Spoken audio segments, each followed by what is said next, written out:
السلام عليكم. اغلب الاسئله اللي كانت بتجيلي عن الحياه الدينيه في كندا، وهل انت تقدر تربي ولادك من غير ما يكون في تاثير من المجتمع اللي حواليك على تربيه البنات والكلام اللي احنا عارفينه ده كله. صراحه حبيت ان انا اجيب لكم مثال على ارض الواقع، ان هو يكون واحده اتولدت وربت هنا، وفي نفس الوقت تقول لكم الوضع عامل ازاي وهي عاشت ازاي، هل في مدارس اسلاميه وتاثيرها على التربيه كان عامل ازاي. فده كله هتشوفوه النهارده. لو اول مره تشوفوني، انا اسمي محمود البغدادي، بكلمكم هنا من كندا. معانا النهارده جودي الشنواني. جودي ما شاء الله هي اتولدت هنا في كندا وعاشت، هي دلوقتي قضت اكتر من 20 سنه ما شاء الله. هي محجبه، بتتكلم مصري زيها زي بالظبط.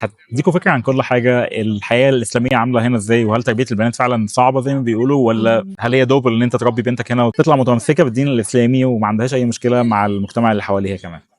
هاي جودي، ايه الاخبار؟ الحمد لله. انت عامل ايه؟ كله تمام الحمد لله ما شاء الله. انا فاكر اول مره اتقابلنا لما اتكلمنا على كل حاجه مع اللغه والاسلام والحجاب ما شاء الله. مع ان انت في نفس الوقت انت قلت لي كنت بتلعبي كوره، وكنت يعني في المجتمع ما كانش ده مأثر عليكي، ولا في رياضه ولا في الجامعه كمان. يس. هل الموضوع كان جاي اكتر من البيت ولا المدرسه؟ بص، بصراحة الاتنين. يعني اولا انا هبتدي واقول لك ان انا يعني بقالي بس سنتين وشوية يعني متحجبة، بس ساعتها برضو كنت في الجامعة، ويعني دي كانت حاجة بالنسبة لي اللي هو حاجة كبيرة، لان انت فعلا يعني بتحس ان انت يعني هتغير حياتك تماما. لكن الحاجة اللي انا ممكن اقولها لك ان ما كانش فيه رد فعل اصلا، يعني الموضوع كله كان في دماغي. اوكي. ودي كانت حاجه يعني طول الوقت برضو، يعني بابايا يقعد يقول لي ان يعني انت على طول اللي بتفكري في الموضوع زياده عن اللزوم، والناس اللي حواليكي يعني ممكن يستغربوا للحظه شكلك اتغير في حاجه مختلفه، لكن ما حدش بيعلق. فعلا الحمد لله عمري ما يعني اتحطيت في موقف صعب او حد مثلا اتعامل معايا بطريقه مختلفه، خصوصا ان انا يعني بشتغل في المستشفى، بتعامل مع كميه ناس بيض يعني وكل الاشكال والوان، والحمد لله يعني كلهم بيبقوا لا محترمين. لان برضو في الاخر يعني معظم الناس اللي في كندا لا يعني بتلاقيها هاديه وعارفه ان الناس يعني ممكن تيجي من اي مكان، فهم معظم الناس بتتعامل مع الناس على يعني الشخصيه، هل انت شخص محترم.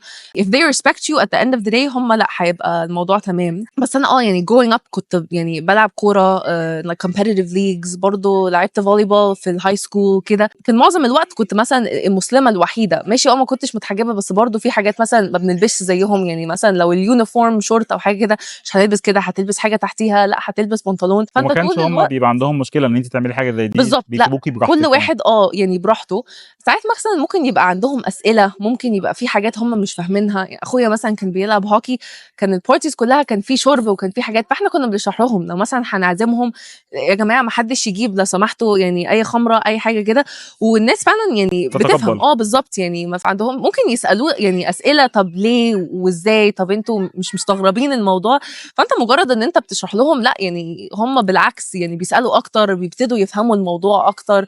فدي حاجه كويسه جدا بصراحه. طبعا طبعا حلو جدا. وخلال كل ده انت قلتي لي يعني حتى كنت بتلعبي فوليبول في الهاي سكول وكده، انت كنت في مدرسه اسلاميه ولا بابليك سكول؟ دخلت مدرسه اسلاميه من ساعه ما انا كنت في جريد 2، فاللي هي اوليف جوف اللي عندنا في ميسيساجا.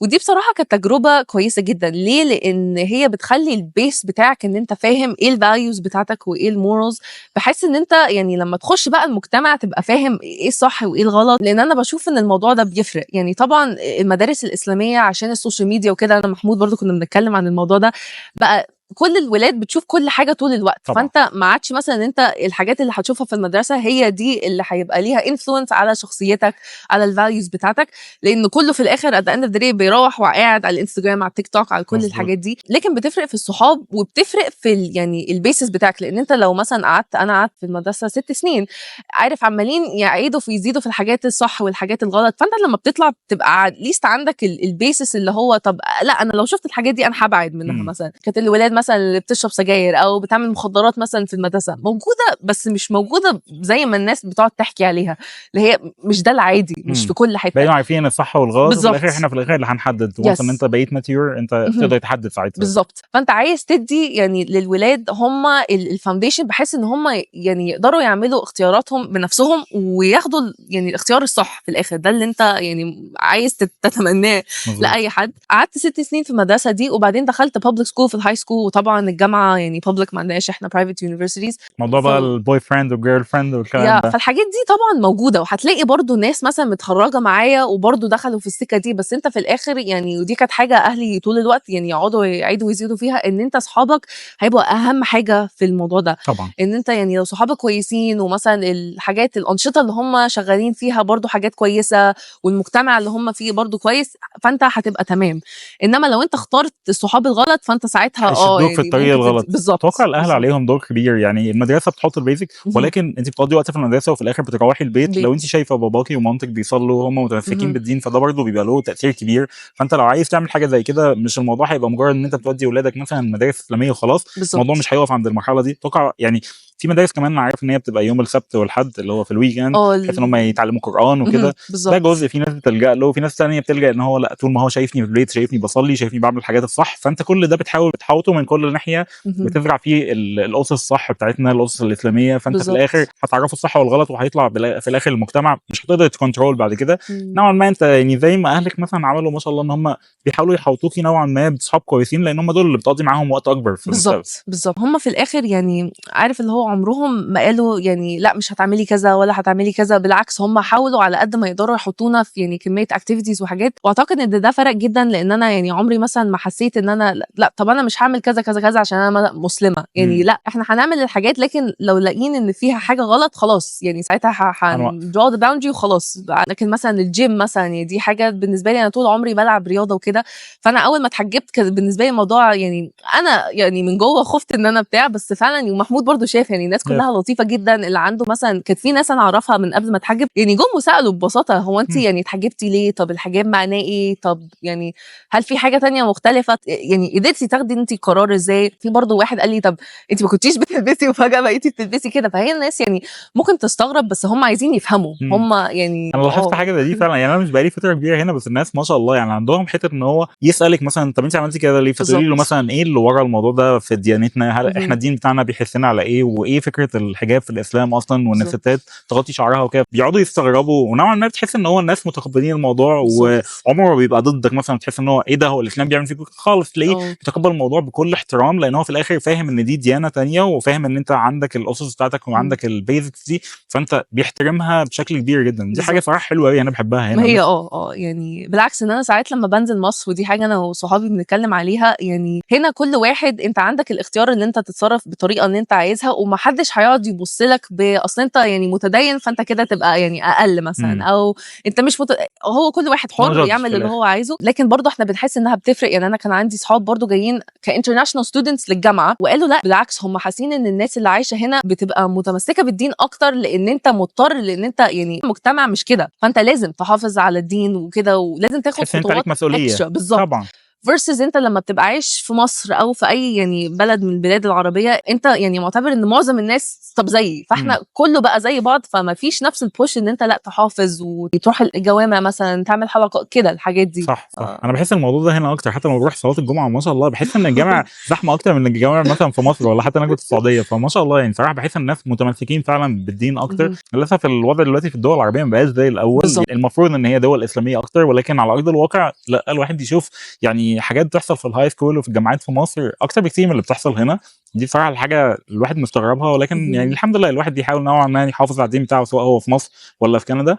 ولكن هنا يعني فعلا تحس ان انت عليك مسؤوليه نوعا ما، اللي هو انا سفير للاسلام هنا، فاللي هو الناس بتشوفني بعمل كده في الاخر عارفين ان انا مسلم، في اي حاجه بتريليت في الاخر ده، فانت بتحاول تكون سفير للاسلام او للديانه بتاعتك سواء مسيحيه او اسلام في الاخر ان انت تكون شخص كويس يعني. فانت في الاخر ماشي يعني walking role model بالذات مثلا يعني لو واحده محجبه كده فالناس طول الوقت يعني انا مثلا definitely بعد ما اتحجبت حسيت ان انا مثلا في الجامعه لا الناس كانت عندها higher expectations او مستنيه انها تشوف هل انا فعلا فاهمه، هل انا عارفه انا بعمل ايه، يعني خصوصا مثلا في مجال زي الطب او التمريض كده الواحد يعني لا يعني لازم تبقى شاطر او انت عايز ان انت تبقى شاطر فيه. لكن بالعكس اول ما يشوفوا ان لا يعني شخص كويس وبتاع، يعني انا معظم البيشنتس بتوعي بيبقوا بيض يعني خصوصا المستشفيات اللي حوالينا طبعا، وتلاقيهم ممكن يبقوا مستغربين في الاول او مش عارف انت هتتعامل معاهم ازاي، وبعدين اول ما يشوفوا ان الشخص شاطر لا بيبقوا يعني لطاف جدا. خلاص it doesn't matter يعني هو في الاخر مش بيقيمك على اساس الدين بتاعك او على شكلك او على الثيم اللي انت ماشي بيه، هو في الاخر لو انت شخص شاطر هو بيتعامل معاك على اساس ده.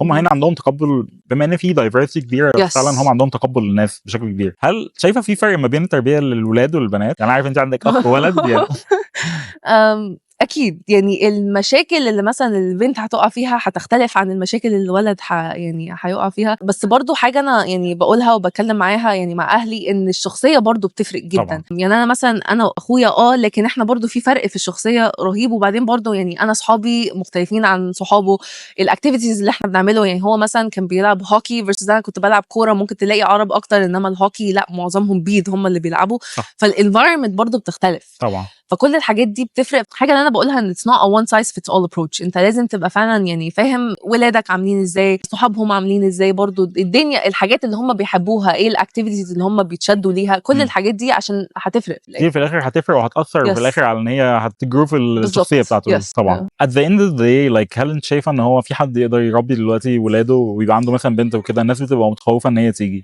هل شايفه ان هو حد يقدر يعمل كده فعلا؟ لا انا شايفه ان يعني ما تقدرش تقول من المبدأ لا، لان انت يعني دلوقتي في مشاكل في مصر وفي مشاكل هنا، فانت في الاخر عايز تاخد الحاجات الكويسه من هنا وتاخد الحاجات الكويسه من هنا ويعني تطبقهم مع بعضيهم، وانت بقى يعني you create your own mix بالحاجات الكويسه. بس انا لا يعني شايفه ان بالعكس انا ساعات بحس يعني كحد لا اتربى هنا ان انا ما كانتش شخصيتي هتبقى بالمنظر ده، ما كنتش مثلا هبقى بحط كميه المجهود اللي انا بحطه في اي حاجه انا بعملها لو انا مثلا اتربيت في مصر، لان هنا مثلا في لا موضوع ان انت تشتغل ومن بدري كل الحاجات دي برضو بتختلف. فانا بحس ان لا يعني الواحد ما يقولش لا، ما عادش مثلا المجتمع في مصر زي زمان، فاللي هو انت ما تقدرش تقول ان انا مجرد ان انا في مصر فانا اولادي هيطلعوا احسن، بالعكس انت محتاج تبذل مجهود سواء انت في مصر ولا في كندا عشان تطلع ولادك زي ما انت عايز. في الاخر محتاج تبذل مجهود سواء انت في دوله عربيه ولا في كندا في الاخر. بالظبط. فانت في الاخر هتحط نفسك في البابل، فانت ممكن تعمل نفس البابل دي دلوقتي لان احنا بقى في كميه عرب، بقى في كل حاجه في كندا، فانت يعني طالما هتعمل البابل بتاعتك ممكن تعملها في مصر او ممكن تعملها هنا. صح. فانت في الاخر اللي هتختار الحاجات اللي انت هتشوفها، الحاجات اللي هتروحها، كل الحاجات دي وبيست على كده لا يعني الحمد لله الدنيا ماشيه. الحمد لله. ثانك يو سو ماتش يا جودي والله، وربنا يحفظك يا رب لباباكي ومامتك. يعني الحقيقه انا يعني من اول يوم وانا قلت لك ما شاء الله يعني الحجاب